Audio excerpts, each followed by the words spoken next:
Wetu wote ambao wamejitokeza hapa na nawatia moyo waendelee kujitokeza kwa wingi kwa kila siku. Tuna kesi za aina hii karibia nchi nzima. Kesi za kisiasa za uongo, za kujaribu kuintimidate chama chetu, kujaribu kuwaogopesha watu. Kuna vijana wadogo humu ndani wa miaka 16 naambiwa, wengine 17, ambao hata sheria zetu haziruhusu wao kuchanganywa na watu wengine katika mambo kama haya yanayoendelea. Chama chetu kinashambuliwa kila kona. Tangu at least uongozi mpya tulipoingia madarakani, jaribio la kwanza ilikuwa ni kumkamata mwenyekiti wetu ambaye wote tunajua nchi nzima kwamba amefunguliwa kesi ya uongo ya uhaini kwa sababu ya uoga wa Samia kushindana na sisi. Yuko ndani mwaka mzima sasa. Ya pili ni kujaribu kukataa uongozi uliochaguliwa halali. Mtakumbuka katibu mkuu na naibu katibu mkuu na wajumbe wa kamati kuu ya chama ofisi ya msajili ilijaribu kuwakataa katika uchaguzi ambao kwa kweli ni historia kwa nchi hii, ulikuwa wa kidemokrasia na nchi nzima haikulala siku ile tarehe 21 ikiangalia ule uchaguzi ambao umekuwa ni wa mfano kwa watu waliostaarabika.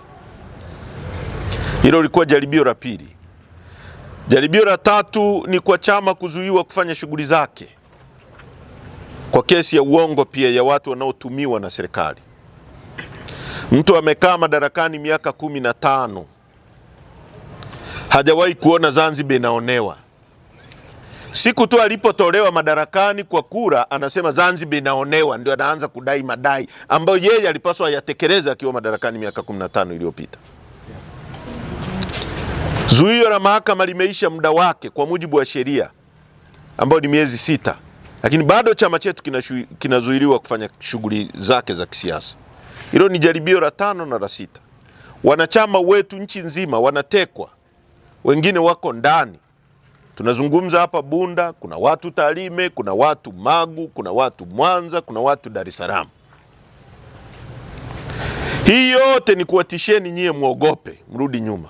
Na sisi tunamwambia Samia, hatuwezi kuogopa na hatumuogopi na hatuogopi serikali yake na tutawashinda. Kwa hiyo huu ni ushuhuda mwingine kwamba hawa watu hawapaswi kuwa madarakani hata nusu saa ijayo.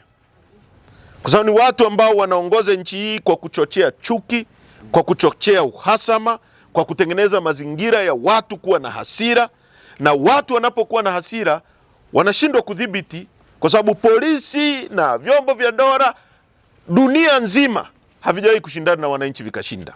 Tangu zama za mfalme Louis wa 16, ukaja zama za kina Nicolae Ceausescu, ukaja zama za kina Gaddafi na madikteta wengine wote, hajawahi kushindana na umma wakashinda. Wachache wataumizwa, lakini hatimaye umma utaprevail. Hasa kama tishio kwenu wanachama, wala msiogope. Na nitumie nafasi hii kuzungumza na wanachama nchi nzima, kwa sababu niko hapa najua watasikia. Na Samia atasikia.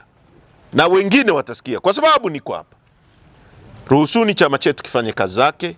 Waachieni viongozi wetu nchi nzima, mwachieni Lissu, kwa sababu hakuna namna Chadema hii itawapigia magoti kwa njia yoyote, haipo. Sisi tunachotaka ni haki. Haki, hatutaki mtu yoyote atupendelee. Tunataka haki, uwanja unaolingana, alafu mpira upigwe na wananchi waamue ili turudishe nchi hii kwenye misingi inayotakiwa.